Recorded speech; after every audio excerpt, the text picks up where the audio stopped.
Hi, this speaker has been recorded at a meeting of Addictive Eaters Anonymous. For more information, visit our website www.aeainfo.org.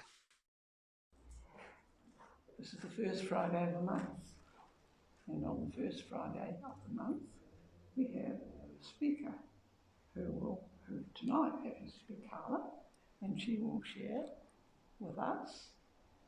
And over to you, Carla. Thanks, Leonie.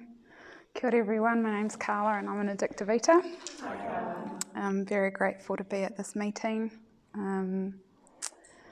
Yes. So the first person I talked to from this fellowship of Addictive Eaters Anonymous, what she said was, the words that she said were, as far back as I can remember, I was fascinated with food. And that was the first time I'd heard someone say something around food that I could completely identify with. Because I just related straight away. As far back as I can remember, I had been fascinated with food as well, when we were having it, how we were having it. You know, I can close my eyes and picture my mother's pantry, you know, how she'd covered the different containers and where the good stuff was. You know, the top shelf was where the top shelf stuff was. And that for me was the biscuits with the pink icing and the hundreds of thousands. And interestingly also, that's where the medicine cabinet was, and I always had a bit of interest in that as well. I remember at a young age just trying stuff. I remember trying the inhaler one time, and just trying stuff. It didn't have to be the top shelf stuff. If there wasn't top shelf stuff there, I remember when my sisters were born, getting into their rusks. You know, they had the rusks that you could chew and suck and swallow. I remember I really liked, we had lambs, grew up in Hamilton, so my dad worked for a farming company, so we would often get lambs that we had to feed, and I'd love the milk powder, just straight into my mouth, teaspoons of milk powder. And so it was definitely, she said what I could relate to. And then the longer I stayed, and the longer I still stay, I still hear things that people were saying about their eating or the way they ate, or, they'd say things like, once I started, I couldn't stop. I heard, others talking about, the light switch, it was either, I was either dieting or I was eating, and when I was dieting, at some point the switch would go down and I would just start eating again. And I had never heard people talk like that about food. I really related to that food kind of obsession. I wouldn't have known that obsession was the word, but that constant thinking about food. And then for me, from a very, very young age, that constant thinking about weight. And, just all the, all the embarrassment and all the shame and the guilt that came with being very overweight and obese all my growing up years. I think I went on my first diet when I was about 10 or 11, and that was because I was overweight. There was a need to lose weight. But that just kept on until I came here. So every year I could lose 10 or 20, I think up to 30 kilos was the most that I ever lost. But then every year, like I say, when that light switch went off, I would just start eating again, and all of that weight would get put on and more. And when I say embarrassment with my weight, when I came here, the things that I thought would get solved in these problems for me were things like, how do you stop chafing in between your thighs in the summer? Like, how do you just stop that rubbing? What do you do about the fact that, I'm very short, to go with the very overweight. So what do you do about the fact that to get your safety belt around you, you have to have the car seat back, but then that means that you can't reach the steering wheel? Because that's where it got to, and I'm like, kind of trying to reach, but if I had the seat where I needed it to be able to reach, then I couldn't get the safety belt around me. The first time I ever met Clark, my husband, we were at youth group, and I sat on a table and I broke it. Just, that's very humbling, very kindly. He cleaned it up for me, and he's been cleaning up my mess ever since. I left a bit of a mess this evening. And just all of that stuff. I remember going for a job interview, and because my weight was always going up and down, when I would lose weight, I would buy clothes, and then I would keep on wearing them basically until they broke. And I remember going to a job interview and stepping out of the car, and my backside just going, and just ripping a beautiful blue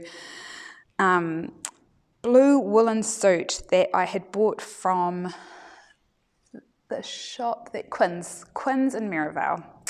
It's a long time ago.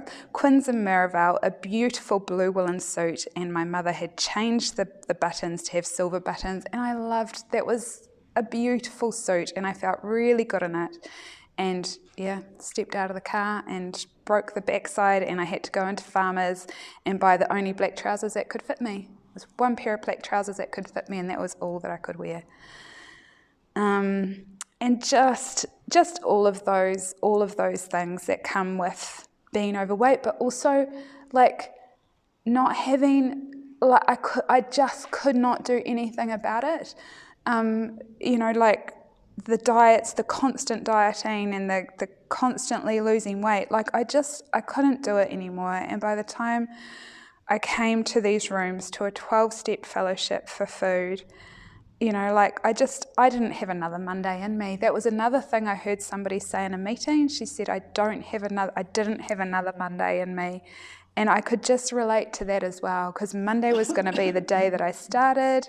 Monday, everything was going to change. This was the diet that was going to do it. And I didn't have it in me anymore. I had nothing.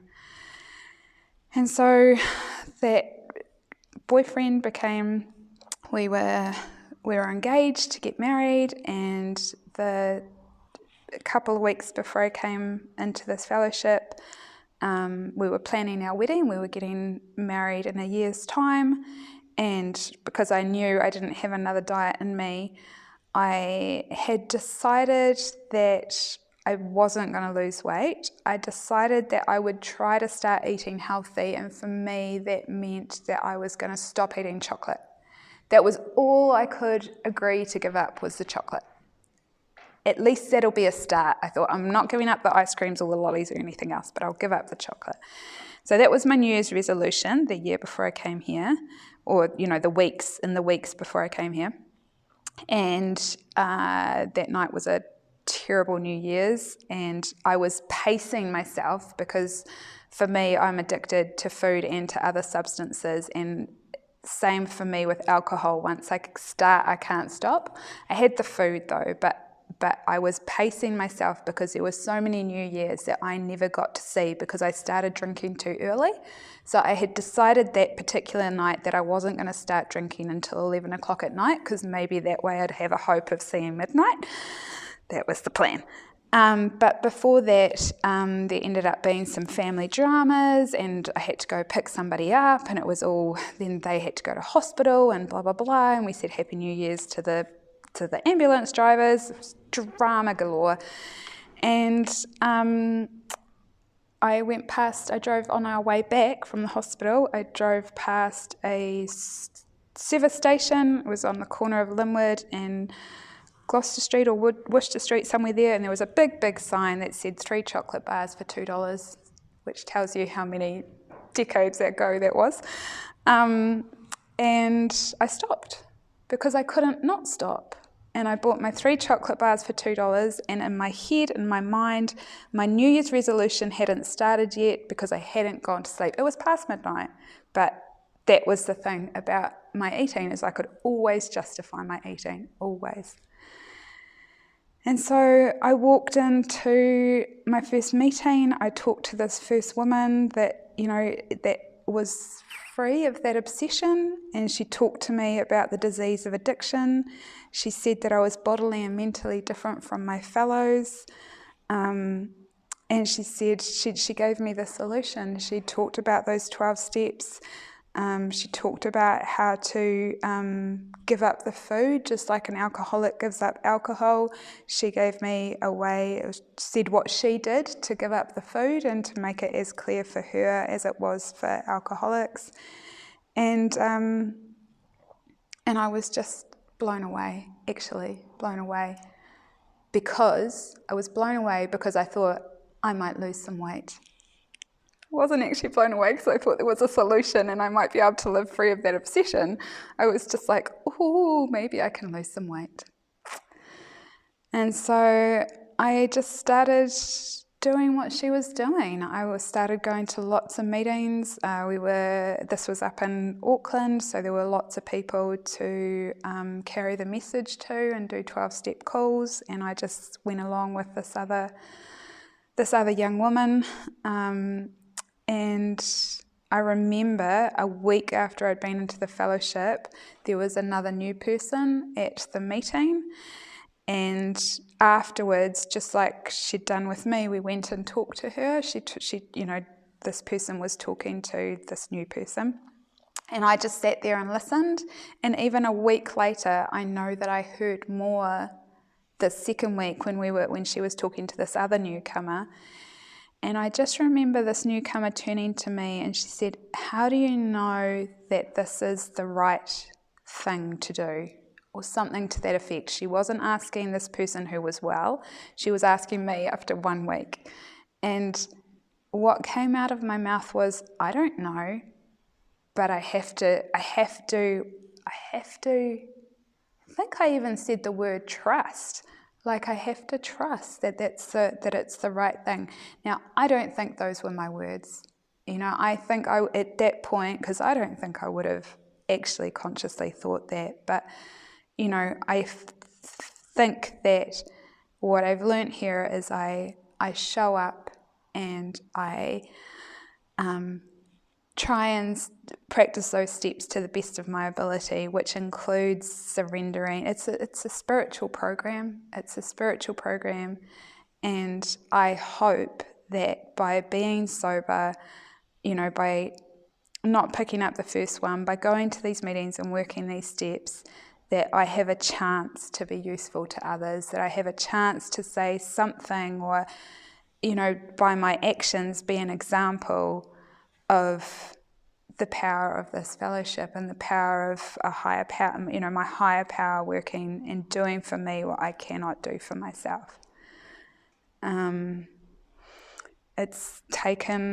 It took a long time for me to really get to that point of it just not being about the weight, but about being my whole life, and realising that really, really getting to that point of understanding that my life is unmanageable by me.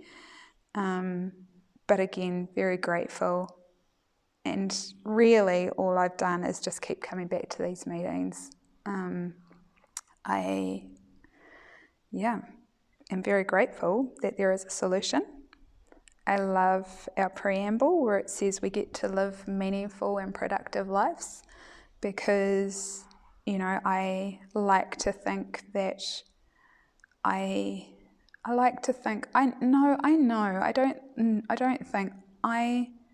know that I give more than I take. I hope anyway. I hope that is the case, that I give more than I take, because I get given so much. My life is so blessed and so full, but I hope that I can give back, even in just a small measure, and maybe not make things better, although I hope I make things better, at least not make it worse. I just know that the balance would be, I would just be making life miserable for so many people if it wasn't for this way of life. So I might leave it at that, and thank you very much for asking me to share. Thank you.